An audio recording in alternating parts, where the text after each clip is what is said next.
नमस्कार। कक्षा 8वीं विषय सामाजिक अध्याय 2 भाग 2 के आज अभ्यास प्रश्न अपन पढ़ेंगे। तो सबसे पहले इसमें है निम्न प्रश्नों के उत्तर दीजिए। उसमें पहला प्रश्न है मृदा निर्माण के लिए उत्तरदायी दो मुख्य जलवायु कारक कौन से हैं।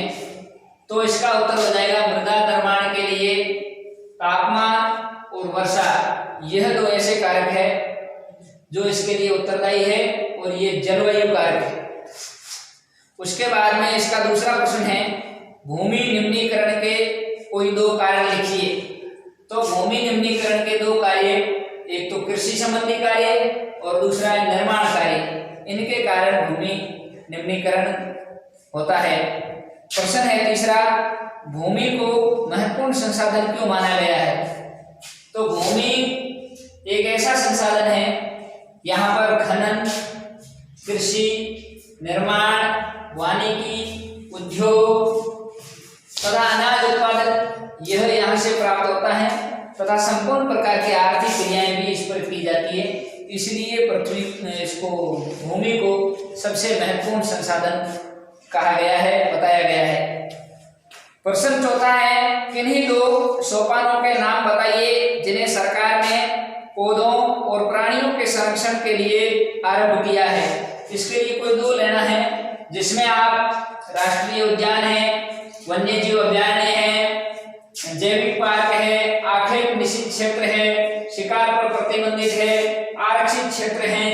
कुछ ऐसे भी क्षेत्र है जहाँ वन्यजीव बाहुल्य क्षेत्र, जहाँ पर घूमना फिरना पर्यटन भी प्रतिबंधित रहता है। तो यह सरकार द्वारा पौधों और प्राणियों के संरक्षण के लिए प्रयास किए जा रहे हैं। अब इसका पांचवा प्रश्न है जल संरक्षण के 3 तरीके बताइए। जल का संरक्षण किस प्रकार किया जा सकता है।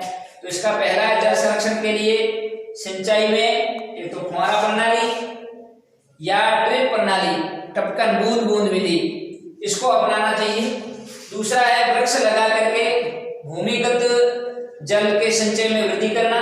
तीसरा है नहरों के रिसाव में या नहरों के टूटने को रोकना या इनको कम करना। उसके बाद में इसका दूसरा अभ्यास प्रश्न है सही उत्तर को चिन्हित कीजिए। अब इसमें है पहला निम्न में से कौन सा कारक मृदा निर्माण का नहीं है, मृदा निर्माण में सहायक नहीं है। पहला है समय, दूसरा है ख है मृदा का गठन और ग है जैव पदार्थ। तो इसमें समय और जैव पदार्थ मृदा निर्माण में सहायक है, मृदा का गठन नहीं। उसके बाद में कौन सी विधि तीव्र ढालों पर मृदा अपरदन को रोकने में सहायक है। तो इसमें पहले है रक्षक मेखला, दूसरा है मल्चिंग और तीसरा है वेदिका कृषि। तो इसमें हो जाएगा वेदिका कृषि, क्योंकि रक्षक मेखला मैदानी क्षेत्रों में मृदा अपरदन को रोकने के लिए लगातार वृक्ष लगाए जाते हैं और मल्चिंग भी मल्च बनाना, यह भी मृदा की आर्द्रता को बनाए रखने के लिए मैदानी क्षेत्रों में, सिंचित क्षेत्रों में सर्वाधिक अपनाया जाता है। ये वेदिका कृषि तीव्र ढालों वाले क्षेत्रों में मृदा अपरदन को रोकने में सहायक है। अब इसका तीसरा प्रश्न है कौन सा प्रकृति संरक्षण के अनुकूल नहीं है। पहला है आवश्यकता न होने पर बल्ब बंद करना, दूसरा है नल उपयोग के बाद बंद करना और तीसरा है खरीदारी के बाद पॉली बैग को नष्ट कर देना। तो इसका सही उत्तर हो जाएगा ग, क्योंकि इसका अन्य उपयोग भी अपन कर सकते हैं। इसको नष्ट करने की बजाय इसका अन्य उपयोग भी कर सकते हैं। तीसरा प्रश्न है मिलान कीजिए।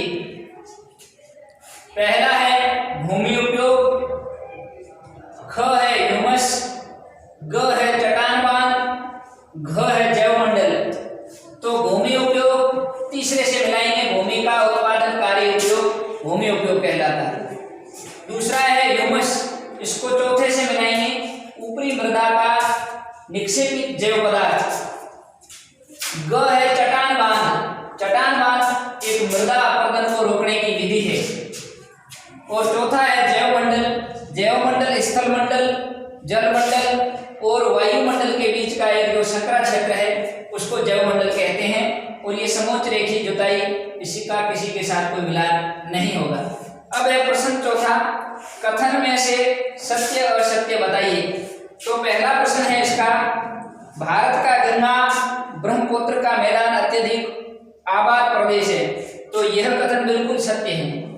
गंगा ब्रह्मपुत्र का जो मैदानी क्षेत्र है वहां पर जनसंख्या अधिक निवास करती है, क्योंकि यहाँ की उपजाऊ भूमि है, समतल भूमि है, नवीन जलोढ़ मृदा है और सिंचित क्षेत्र है।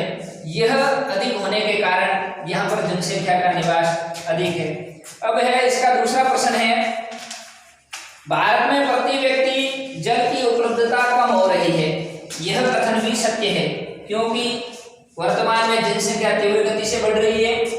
जल का प्रदूषण या प्रदूषित होना तथा जल का असमान वितरण होना, जिसके कारण भारत में प्रति व्यक्ति जल की उपलब्धता है वो धीरे धीरे कम हो रही है। उसके बाद चौथा कथन है, तटीय क्षेत्रों में पवन गति रोकने के लिए वृक्ष कतार में लगाए जाते हैं, जिसे बीज की फसल उगाना कहते हैं। यह कथन असत्य है, क्योंकि कतार में वृक्ष लगाना वृक्ष मेखला है और बीज की फसल उगाना यह अलग है। और चौथा प्रश्न है, मानवीय हस्तक्षेप और जलवायु परिवर्तन पारितंत्र को व्यवस्थित रख सकते हैं। यह कथन भी असत्य है, क्योंकि मानवीय हस्तक्षेप और जलवायु परिवर्तन से पारितंत्र में असंतुलन उत्पन्न होता है, न कि इसको व्यवस्थित रख सकता है। जय हिंद, जय भारत।